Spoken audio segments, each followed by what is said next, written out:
وہ مجرم دونوں سگے بھائی رات کو اٹھے اور اپنی بوڑھی ماں کو اپنے بوڑھے باپ کو گھسیٹ کے سٹور میں لا کے خنجر مار مار کے ان کو قتل کیا۔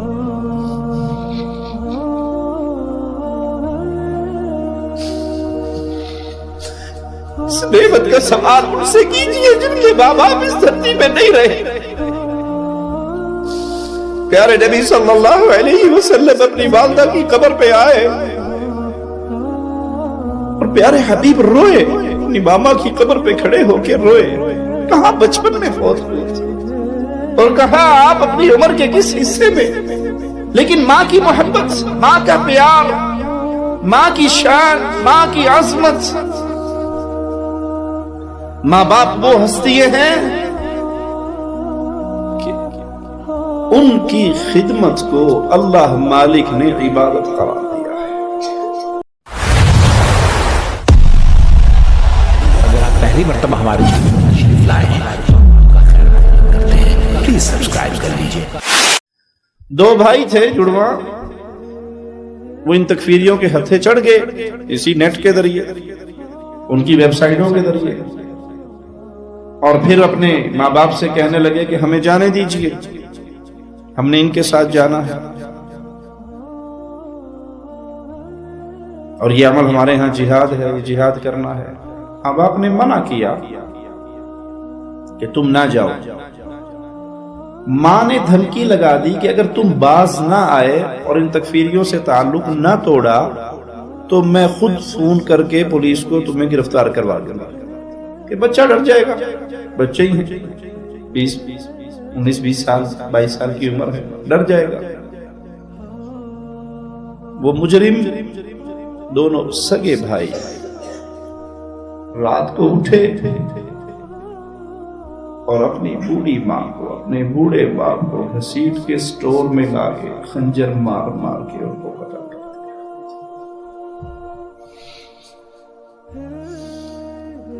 ایک وہ شخص تھا جو یمن سے چلا تھا، پیارے نبی صلی اللہ علیہ وسلم کے پاس آیا تھا، آقا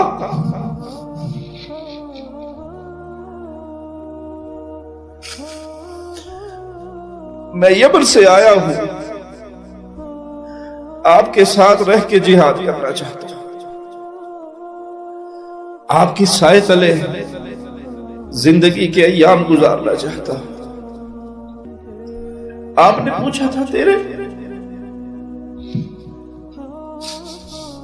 ماں باپ زندہ ہے یمن میں؟ ہاں اللہ کے نبی صلی اللہ علیہ وسلم، میرے ماں باپ تو زندہ ہے، میری ماں زندہ ہے، میرا باپ زندہ ہے۔ کس حال میں چھوڑ کے آیا؟ اجازت دی تجھے تیرے ماں باپ نے؟ نہیں اللہ کے نبی صلی اللہ علیہ وسلم، میں ان کو روتا ہوا چھوڑ کے آیا۔ ماں رو رہی تھی میری جدائی پہ، باپ رو رہا تھا میری جدائی پہ، لیکن آپ کی محبت، آپ کا پیار، آپ کے جھنڈے کے نیچے دین اسلام کی سربلندی کے لیے لڑنا مجھے اتنا پسند ہے کہ میں نے ماں باپ کے رونے کی پرواہ نہیں کی، روتا چھوڑ کے میں آپ کے قدموں میں آ کے بیٹھ چکا ہوں۔ ماں باپ کی شان، ماں باپ کا مقام، آئیے میرے آقا کی زبان سے سنیے۔ اپنی خدمت میں آنے والے مجاہد کو کہتے ہیں واپس لوٹ جا، ماں باپ کے قدموں میں رہ کر جہاد کر۔ ماں کی خدمت کر، باپ کی خدمت کر، ماں باپ کی یہ خدمت اللہ کے ہاں تیرے لیے جہاد کا سبب رکھے۔ وہ جہاد جو کائنات میں افضل ترین مارکے تھے، جو مصطفیٰ علیہ السلام کے سائے تلے لڑے گئے، آپ کی موجودگی میں لڑے گئے، آپ کے صحابہ نے لڑے، اس افضل ترین جہاد میں آنے والے شخص کو جو ماں باپ کو رلا کر آیا تھا، آپ نے فرمایا لوٹ جا، ان کو ہنسا جیسے تو نے ان کو رلایا ہے۔ ارے بھائی، اگر ماں باپ یہودی بھی ہو، اگر ماں باپ عیسائی بھی ہو، اگر ماں باپ نان مسلم بھی ہو، اگر ماں باپ کفار بھی ہو، تب بھی ان کو مارنے کی اجازت، مارنے کی اجازت، یہ تو سوال ہی نہیں آتا دماغ میں۔ ان کے ساتھ اف کہنے کی اجازت نہیں۔ ایک پابندی لگائی ہے اللہ نے کہ اگر تیرے ماں باپ اللہ کے ساتھ شرک کرنے کا تجھے کہیں، پھر ان کی اطاعت نہیں کرنی، لیکن ان کی خدمت کرنی ہے معروف طریقے سے۔ ان کی خدمت کرنی ہے جسم سے، جان سے، مال سے، ہاتھ سے، جو وہ کہیں وہ ماننا ہے۔ جب تک ان کی بات اللہ اور اس کے رسول صلی اللہ علیہ وسلم کے خلاف نہ جائے، اس وقت تک تو نے اس کو اطاعت کرتے رہنا ہے۔ اگر تجھے وہ شرک کا پیغام دے، وہ اطاعت نہیں کرنا۔ اسلام کے خلاف چلائے، وہ اطاعت۔ ایک بندے کے ماں باپ نان مسلم ہیں، یہ ان کو دعوت دیتا ہے، امی اسلام لے آؤ، ابو اسلام لے آؤ، اور امی اور ابو اسلام نہیں لاتے تو اس کو حق ہے کہ وہ انہیں چھروں سے ذبح کر دے۔ پیارے نبی صلی اللہ علیہ وسلم یمن سے آنے والے مجاہد کو واپس بھیجتے ہیں اور کہتے ہیں جاؤ، جیسے انہیں رلایا ہے ویسے انہیں ہنساؤ۔ ماں باپ دنیا کی بڑی عظیم نعمت ہے۔ اس نعمت کا سوال ان سے کیجئے جن کے ماں باپ اس دھرتی میں نہیں رہے۔ پیارے نبی صلی اللہ علیہ وسلم اپنی والدہ کی قبر پہ آئے اور پیارے حبیب روئے، اپنی ماما کی قبر پہ کھڑے ہو کے روئے۔ کہاں بچپن میں فوت ہوئی اور کہاں آپ اپنی عمر کے کس حصے میں، لیکن ماں کی محبت، ماں کا پیار، ماں کی شان، ماں کی عظمت۔ ماں باپ وہ ہستیاں ہیں کہ ان کی خدمت کو اللہ مالک نے عبادت قرار دیا ہے۔ ماں کی خدمت کو اللہ نے عبادت قرار دیا ہے۔ ماں کے حق کو اپنے حق کے ساتھ ملا دیا ہے مولا نے۔ یہ اللہ کا فیصلہ ہے کہ اللہ کے علاوہ کسی کی عبادت نہ کی جائے۔ وَبِالْوَالِدَيْنِ إِحْسَانًا، اور ماں باپ کے ساتھ احسان کیا جائے۔ ایک شخص ساری عمر اپنی ماں کی خدمت کرتا رہے، اپنے باپ کی خدمت کرتا رہے، وہ ان کی ایک گھڑی کا احسان کا بدلہ نہیں دے سکتا۔ معصوم بچے ہوتے ہیں، راتوں کو روتے ہیں، ماں باپ اپنے کندھوں سے لگا کے ساری رات جاگتے ہوئے گزار دیتے ہیں۔ بچہ پیشاب کر دیتا ہے، ماں اس کو سوکھی جگہ پہ لیٹا دیتی ہے اور سردیوں کی راتوں میں خود گیلی جگہ پہ لیٹی رہتی ہے۔ ماں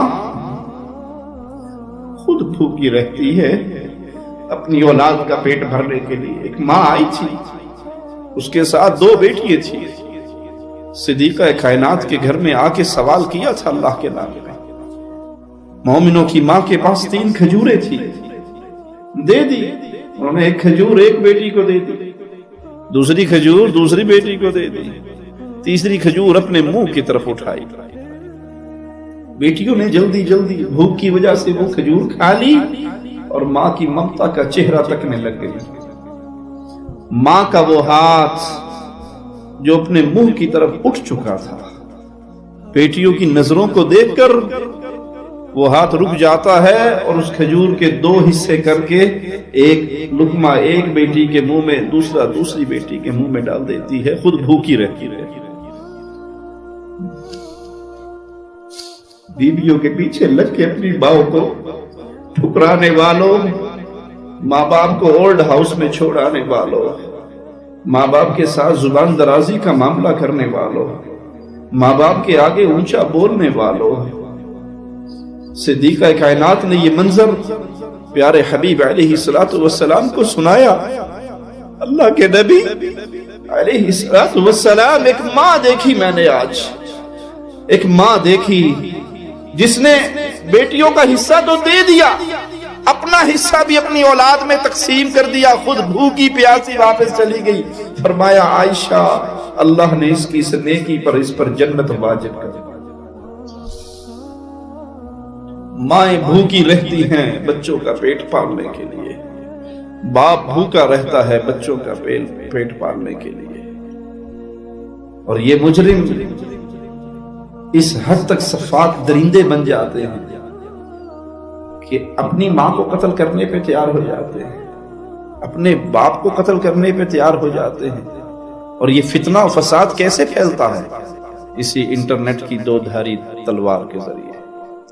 اپنے گھروں کو صاف کیجیے، اپنے گھروں کو پاک کیجیے، اپنی اولاد کی نگرانی کیجیے۔ کچھ لوگ جنہیں غیروں کا غم بہت زیادہ ہوتا ہے، اپنی اولاد کا غم بالکل نہیں رہتا، اس کو سمجھا رہے ہیں، اس کو تبلیغ کر رہے ہیں، اس کے پاس جا رہے ہیں، اس کے پیچھے بھاگ رہے ہیں، لیکن اپنی اولاد ان کی نماز پہ نہیں آ رہی۔ آپ سے آپ کے پڑوسی کا سوال بعد میں ہوگا، آپ کے بیوی بچوں کا سوال پہلے ہوگا۔ آپ سے آپ کے محلے والوں کا سوال بعد میں ہوگا، آپ کے چھوٹے بہن بھائیوں کا سوال پہلے ہوگا، آپ کی جان کا سوال پہلے ہوگا۔